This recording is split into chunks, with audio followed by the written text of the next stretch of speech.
The Future of Cash, a Questionnaire.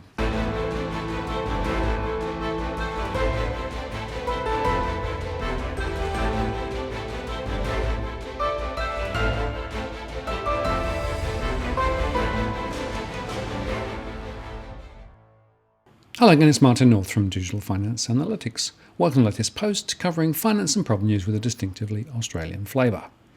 As you know, in Australia, there's a draft bill to restrict the use of cash transactions over $10,000, measures which leave the door open, which could considerably restrict civil liberties, force people into the banking system, remember that these private institutions may charge, and even allow governments to control the financial system by turning it off or by placing emergency restrictions in a crisis. In some other countries, in Scandinavia for example, where cash has been largely displaced by digital, some central banks are now waking up to the risks that the payment system actually is exposed to via digital because it's being controlled by private entities, and alternatives are rather belatedly being discussed. What you may not know is that in New Zealand, the Reserve Bank there released an issues paper, The Future of Cash Use, and is seeking feedback from people by the 31st of August. So today, I want to highlight the questions on which they're seeking feedback, plus some of the important issues they discuss in their report. And all this in the context of the breaking news I discussed yesterday, where Mark Carney, Bank of England Governor, has given a significant speech at the Jackson Hole Symposium in which he outlines some potential steps for a new global currency. He argues that just as sterling transitioned to the US dollar in the 1930s, something similar could occur again. But rather than having a battle of competing reserve currencies, perhaps an alternative path is possibly via a synthetic hegemonic currency, an SHC. This might be based on a network of central bank digital currencies rather than something like Libra. Technology, he said, has the potential to disrupt the network externalities that prevent the incumbent global reserve currency from being displaced.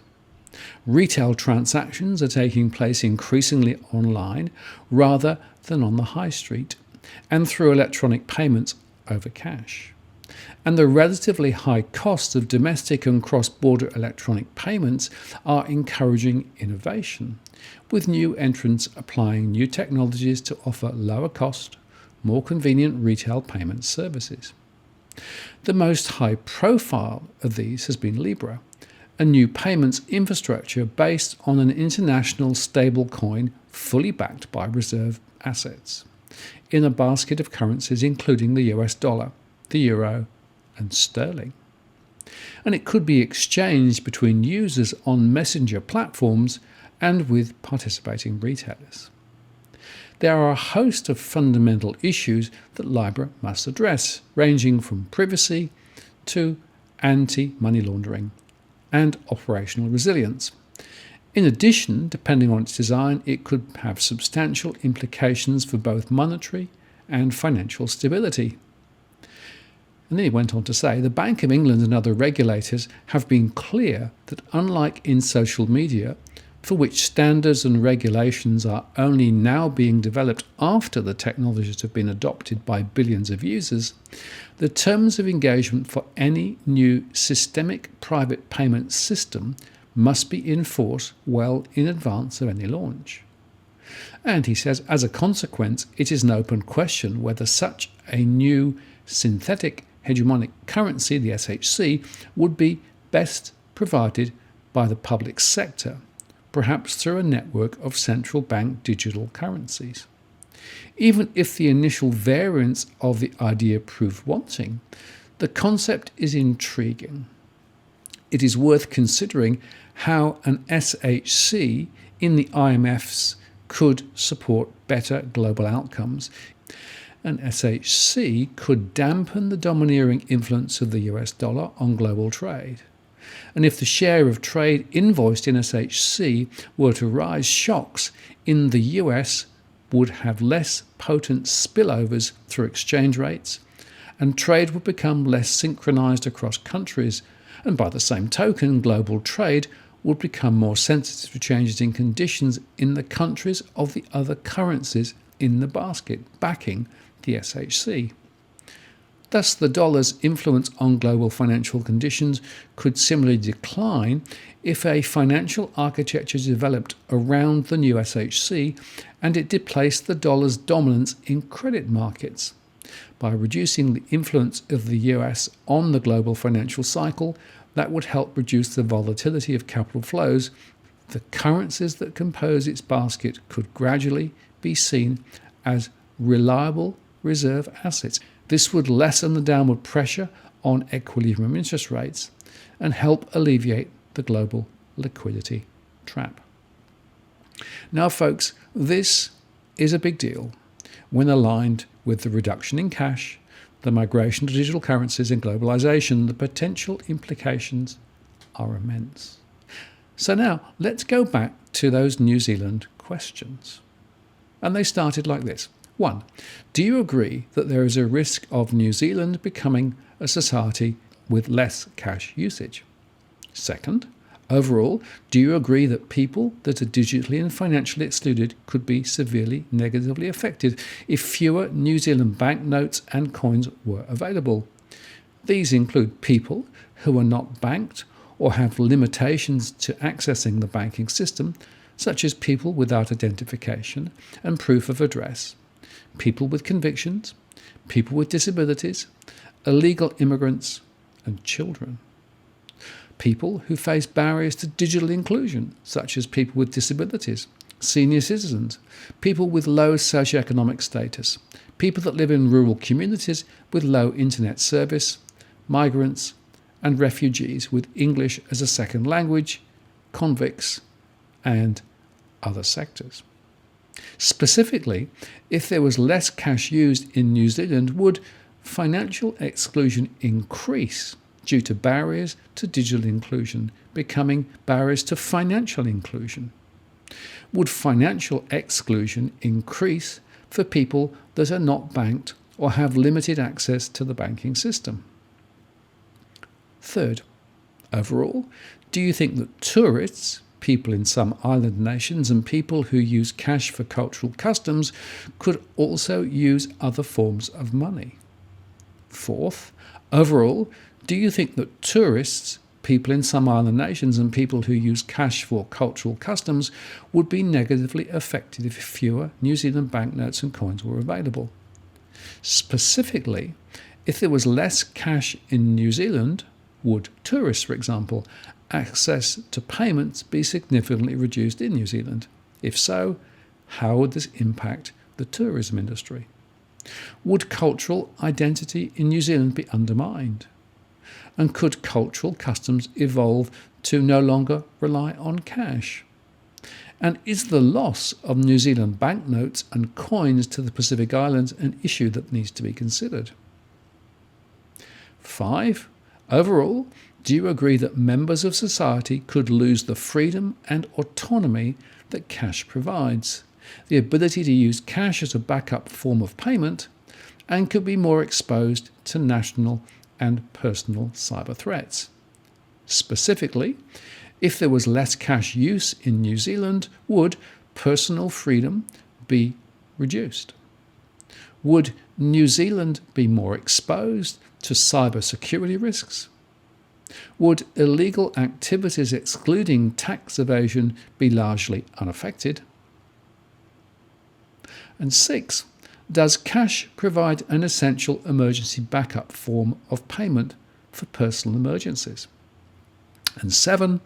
Does cash provide an essential emergency backup form of payments for large-scale emergencies like a national disaster or nationwide payment systems outage? 8.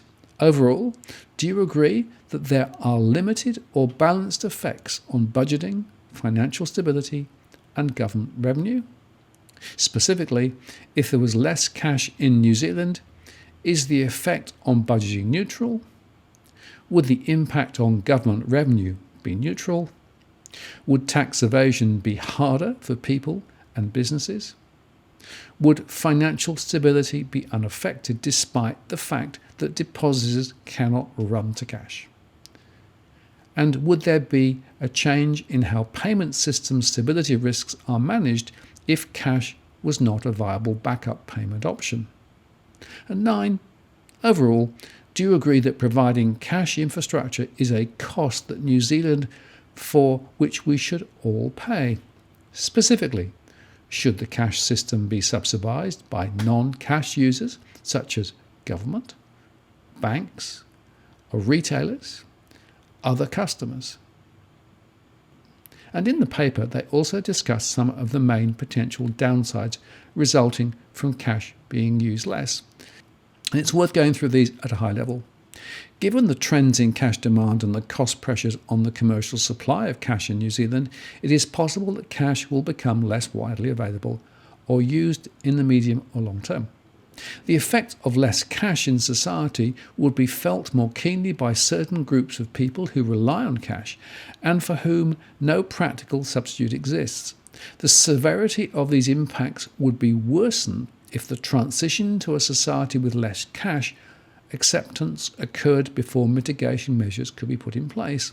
Further, the size of the affected groups might not be large enough to motivate cash providers to ensure future cash availability. But the size might also not be negligible. So, for example, people who are financially or digitally excluded could be severely negatively affected, because cash provides access to the financial system for those who face barriers to financial inclusion. Further, in a society with less cash, barriers to digital inclusion could become barriers to financial inclusion. The second issue is tourists. People in some Pacific islands and people who use cash for cultural customs might be negatively affected if they cannot use substitutes. Currently, most tourists use cash as a reliable and easy-to-use form of payment. Reserve Bank research has revealed that cash is typically issued to Auckland and overseas and sent back to the Reserve Bank from the South Island. This movement is likely due to the movement of tourists. Many retailers in New Zealand do not accept credit cards or contactless payments due to their high interchange fees, preferring instead to accept debit and EFTPOS cards, which require a New Zealand bank account, that incur much lower costs for the retailers. And then they touched on a series of cultural customs. New Zealand's banknotes have been referred to as the country's business card. The designs on the notes represent many of their cultural icons and contribute to the national identity. Cash is also used in many cultural customs in New Zealand. Some cultures that use cash as gifts in traditional ceremonies might find that part of their cultural identity is lost if they can no longer access cash easily. The next issue to consider is that all members of society will lose the freedom and autonomy that cash provides, be more exposed to cyber threats, and lose the ability to use cash as a backup form of payment. If cash use and the availability were to decline, an issue for all members of society would be the loss of freedom that cash provides in terms of autonomous spending and wealth stored, privacy, ability to live off the grid, and ability to avoid the banking system. This could result in a significant loss of social freedom in aggregate and increased cyber security risks, leading to an increase in national security risks. Lastly, society would lose the benefit of cash as a backup form of payment, although the usefulness of cash in this role is limited. Cash is autonomous, so provides consumers with autonomy or discretion in how they choose to spend their money or store their wealth. The feature of full autonomy creates personal and societal freedom and has not been replicated in digital currencies. There are 3 elements to this freedom. The first relates to the desire for privacy in making transactions. The second relates to the desire to avoid banks or government regulation. And the third relates to exposure to cyber crime. The offline and anonymous feature of cash enables people to separate their transactions and stores of wealth from the banking system and some government interventions. There are legitimate motivations for this separation. There is currently no guarantee of the safety of bank deposits in New Zealand. Households and businesses could lose their deposits if banks were engaged in overly risky lending, or if a severe series of events occurred and many loans were not repaid. And people might also want to remove their savings from the banking system if the Reserve Bank charged negative interest rates to stimulate the economy. Cash provides an avenue for people to avoid this form of government intervention or any other government intervention that might occur in the future, such as capital controls. Relatedly, people might want to store wealth outside the banking system if they have low fundamental trust in banks or the government. If there were less cash in society, individuals would lose their privacy and autonomy from government in the sense that all their transactions and savings would be fully traceable if permitted by law. And third, storing and transacting in cash reduces exposure to cybercrime, such as financial losses and identity fraud. On a societal level, New Zealand might be more exposed to cybercrime, such as state-funded cyber threats, if it were totally reliant on the banking system and digital money for all transactions and savings. And on a personal level, some people might prefer to keep their identities and finances offline due to cyber concerns. Therefore, people might demand a central bank digital currency that provides lower traceability than current electronic payments and accounts and presents an alternative to the banking system. This could be in the form of accounts with the central banks or tokens issued by the central bank, which carry a very low risk of default and sit outside the commercial banking system. A central bank digital currency could also be designed to provide a low-cost form of payment to put downward pressure on uncompetitive prices in the payment system. Alternatively, consumers might ask for deposit protection and greater regulation of the banking system. People might also value the freedom and autonomy of cash for illegitimate reasons. Cash is used in the shadow economy to facilitate illegal transactions or as a means to hide income and reduce tax and other obligations. The International Monetary Fund estimated New Zealand's shadow economy at 11.7% of GDP in 1991 to 2015. It is difficult, of course, to assess what might occur in the shadow economy if we had less cash in the system. At the margin, some shadow economic activities could be reduced as people consider the additional difficulty of engaging in them without anonymous payments. For example, some people might be dissuaded from buying illegal goods and services if they could not avoid leaving electronic records of their purchases. However, it is also possible that criminal activity would innovate to other mechanisms or forms of payment. With regard to the loss of emergency backup, cash can be a backup payment mechanism when electronic payment systems are not in operation or otherwise unavailable. The Reserve Bank's survey on cash use indicated that 37% of people held cash just in case it was needed, meaning not for immediate transactions. Cash is particularly useful in case of personal emergencies or localised or short-term disruptions in electronic payment systems, and after large-scale events, conditional on the availability of retail stores able to accept it. With regard to financial stability, a society with less cash does not pose a risk to financial stability. They said cash represents a claim on the government and carries low default risk. In theory, the ability of depositors to convert their savings into cash represents a form of market discipline on banks that encourages them to operate prudently. However, there is little empirical evidence to support this. Market discipline is only one form of discipline safeguarding our financial system. Another form is regulatory discipline, and the Reserve Bank is mandated to use prudential regulation and supervision to contribute to a stable financial system. The second aspect of stability is payment stability. Migrating from two payment systems to one payment system would consolidate operational risk in the single payment system. And greater emphasis would be required on ensuring the operational reliability of the single payment system if people could not easily revert to cash if there were a system outage. Most electronic payments, except cryptocurrencies, rely on the same back-end payment system, which exhibits several single points of failure. So, in summary, if you're in New Zealand, you should read this paper and make your submission to the Reserve Bank in New Zealand by the end of August. And if you're living elsewhere, for example in Australia, where there is still a live debate about whether the 10,000 limit on cash transactions should be legislated, then use this to help form your views and opinions. The bottom line for me is this, that we are, I think, sleepwalking into a future where essentially transactions are going to be trapped within the digital world. Transactions will be tracked, information will be captured, and essentially we will be less able to exert our freedoms as individuals and be forced to comply within the system that is being defined for us.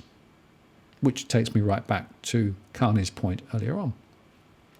And let me just make two other points. In a monetary system where negative interest rates are likely to come in, there is a very strong reason why people may well decide to withdraw large amounts of cash from the system, because if they hold it in the system, they will have to pay for it. And secondly, in this situation, the ability for the central banks to have an impact on the broader economy if they go strongly negative in interest rates will be significantly diminished if in fact more transactions go round the system and are in cash. And so the direct link between the removal of cash and negative interest rates and other monetary policy options should not be underestimated. I'm Martin North from Digital Finance Analytics. Many thanks for watching, and I'll see you again next time.